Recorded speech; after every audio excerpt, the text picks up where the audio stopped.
As Mary, nearing her late 50s, reflects on her life, she finds herself at a turning point. With her two children, one on the brink of marriage and the other thriving in college, she senses her motherly duties waning.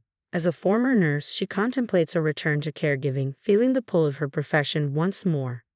However, life throws her a curveball when she receives distressing news. Her father-in-law, Bob, has suffered a stroke. Rushing to the hospital at her husband John's urgent call, Mary's thoughts swirl with concern. Bob, always a pillar of kindness and warmth, has been grappling with the loss of his wife, Alice, for the past 3 years. Despite Mary's efforts to uplift his spirits through family gatherings and outings, she's noticed a gradual decline in Bob's energy.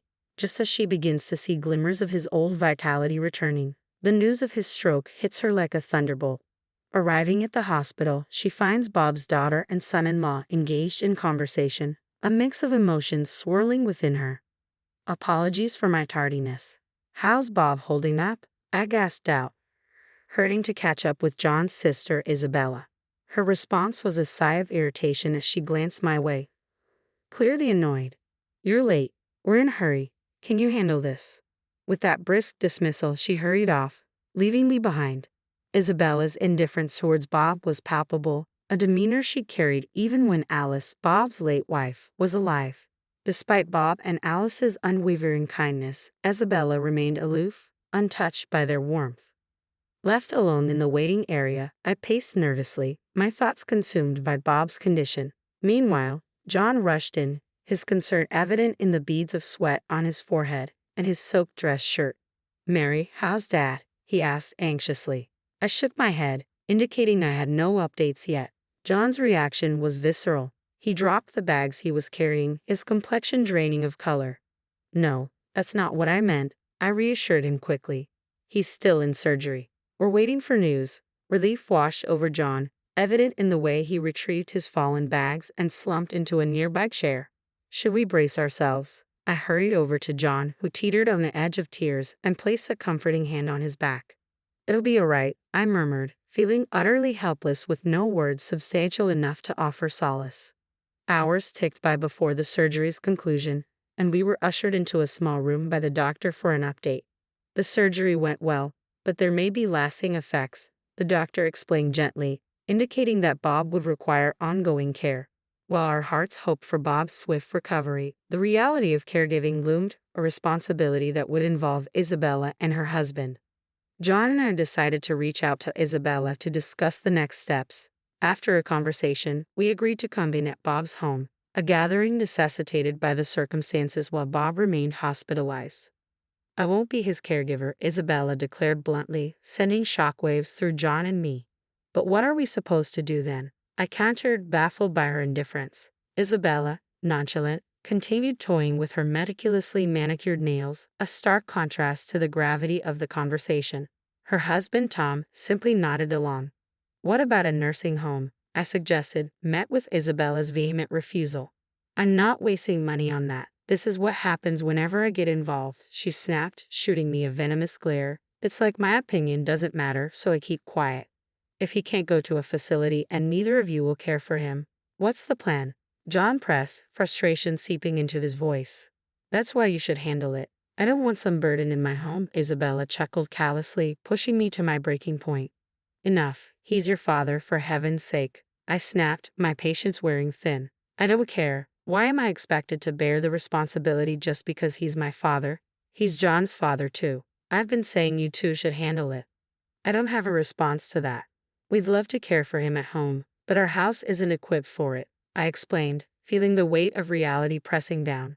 "There are too many obstacles, stairs, uneven floors. To bring my father-in-law here, we need significant renovations and we simply can't afford it." "Mary, you're trained in caregiving, aren't you? It shouldn't be a big deal," Isabella remarked smugly, her tone grating on my nerves. John shared my frustration, and we silently agreed to table the discussion for now, retreating from his parents' home. "What's our next move, Mary? You mentioned considering a return to caregiving," John inquired, his concern evident. "It's not just about the job. We have to make this place safe for Dad, and that's a financial challenge," I replied, trying to reassure him. "You're right," John conceded, acknowledging the daunting road ahead. I estimate it could cost around $100,000.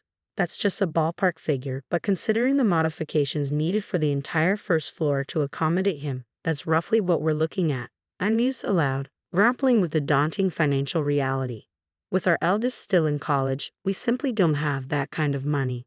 We're still paying off the mortgage, and the thought of taking on another loan for renovations is overwhelming. It's a difficult decision, but should we consider a facility for him? The question is, would he even be able to get in?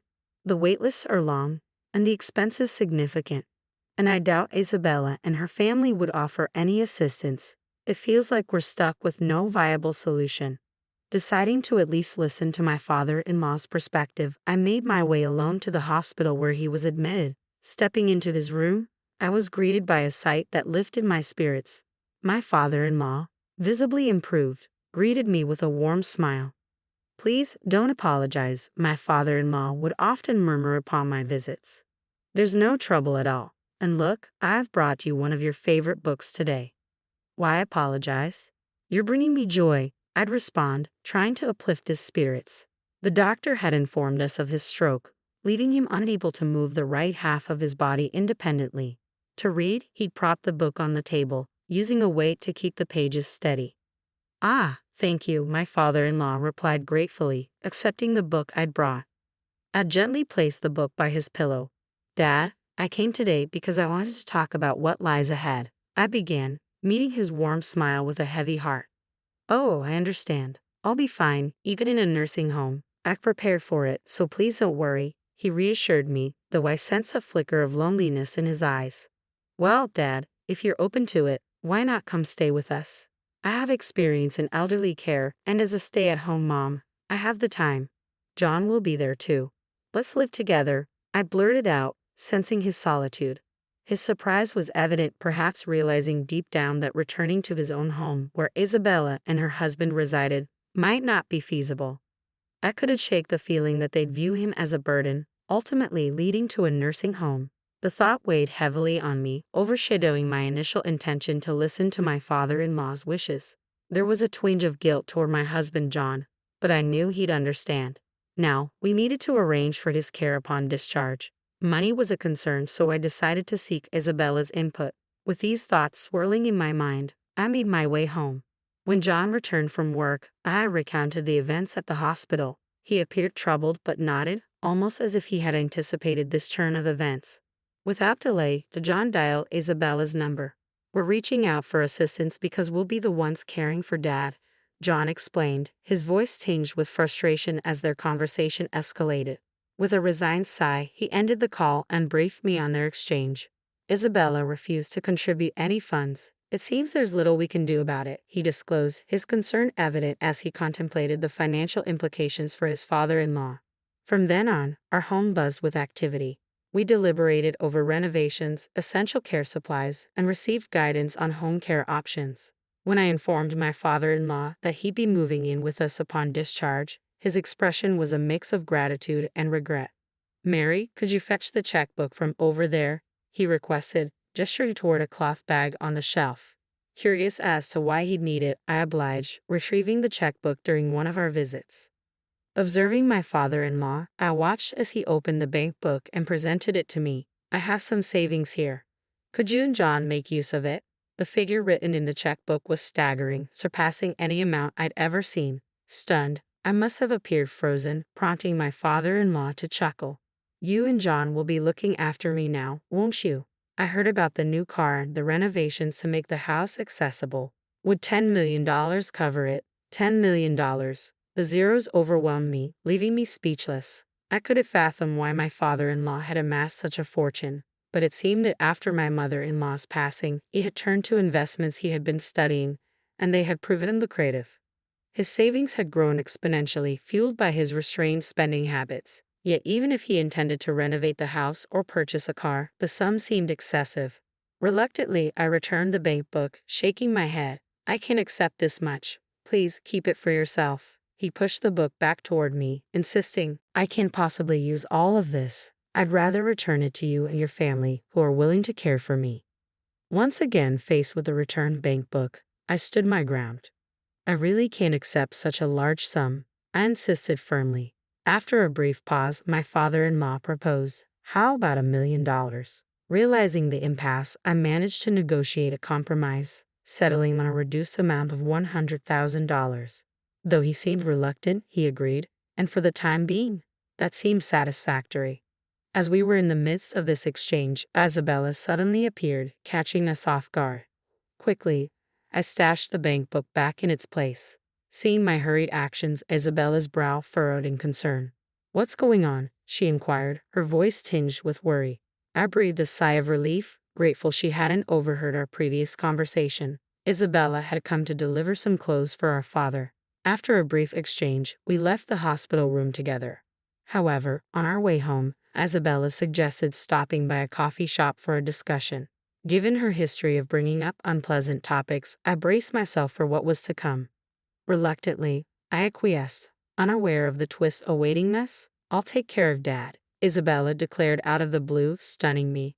Her sudden proposition caught me off guard, especially since we were already knee-deep in preparations to accommodate my father-in-law, including ongoing renovations to our home. I couldn't fathom why she would make such a proposal at this stage. "So you won't need to visit the hospital anymore," she added. "Visiting isn't solely the responsibility of the caregiver. There's no rule dictating that only the caretaker should visit." Why would she say that? I pondered, feeling perplexed by Isabella's unexpected offer.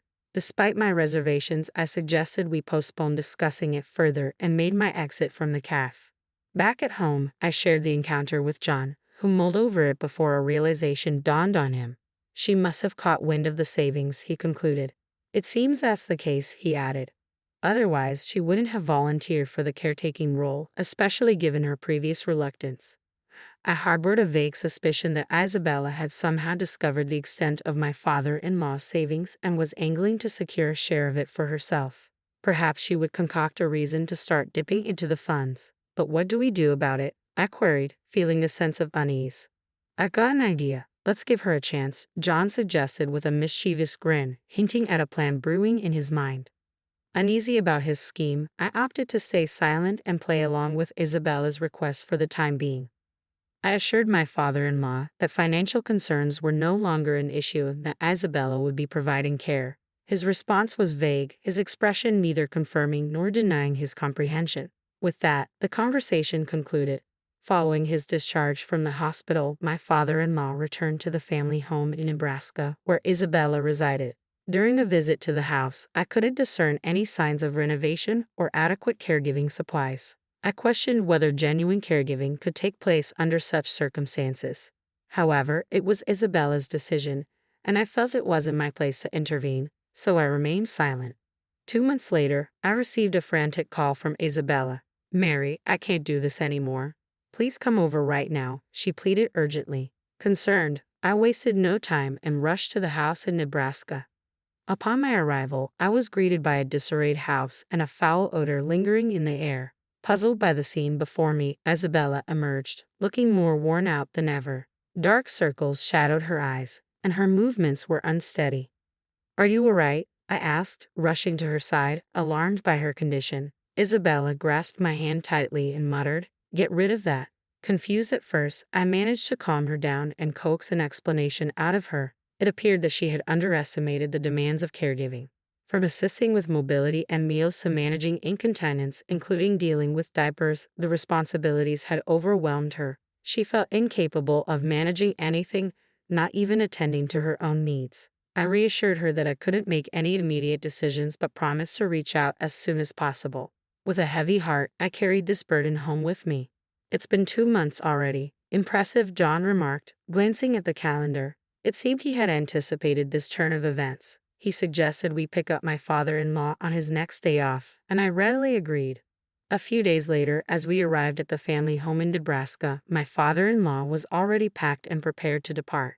Relief washed over me knowing we could finally bring him home. Just because I endured for 2 months and used to live here doesn't mean I don't deserve compensation. "I think $5 million sounds fair," Isabella declared suddenly as we were assisting my father-in-law into the car. I froze in disbelief. John, too, was taken aback, turning to face Isabella with a mixture of surprise and dismay. But she remained unfazed, sporting a smug expression. "Isabella, What on earth are you talking about? This isn't the time or place to discuss money, especially not in front of Dad. Remember, he raised us, John reasoned, attempting to appeal to her sense of decency, but his words seemed to fall on deaf ears. I'm his daughter. It's only fair that I get compensated, Isabella retorted defiantly, her audacity catching me off guard. How could she be so brazen? Appalled by Isabella's attitude, I couldn't hold back. Isabella, discussing money in this manner is completely inappropriate.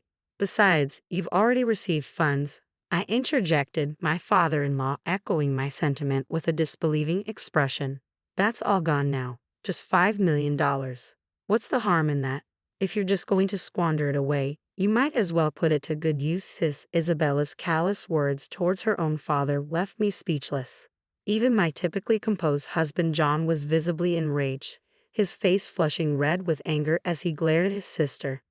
John, it's all right, she's stating the truth. Bob, my father-in-law, attempted to calm his incensed son. Then, turning to Isabella with a stern demeanor, he delivered his verdict. Isabella, you are no longer welcome in this house. Leave immediately. His tone was cold and final. Stunned by his words, Isabella stood frozen in shock. What? What are you saying? I'm your daughter, Dad, Isabella exclaimed in disbelief. I have only one child, my son, and this woman beside me, Mary, is my daughter-in-law. I no longer recognize you. Leave with your foolish husband.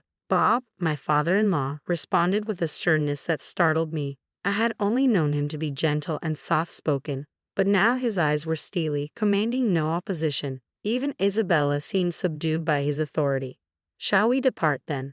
We're relying on you moving forward, Bob continued, his demeanor shifting back to its usual warmth as he addressed me. With no other recourse, John and I complied with his directive. As we drove away, leaving Isabella behind in stunned silence, it felt surreal. Later, we learned that Bob had arranged with his lawyer to draft a last will and testament, ensuring that the inheritance would solely benefit John and guaranteeing that Isabella would not receive any portion of it. With Isabella gone, the house stood vacant and John and I expressed our desire to reside there. Bob gladly agreed. Isabella and her husband relocated to an apartment, but it became evident they had been tapping into Bob's finances even when he was in good health. Their extravagant spending habits landed them in debt, and now they struggle to settle it. Each day, I can't shake the feeling that this downfall was bound to happen for someone like Isabella, who lacks respect and gratitude towards her parent, regardless of biological ties. While tending to Bob's needs presents its challenges, my background in caregiving allows me to handle it without feeling burdened, and I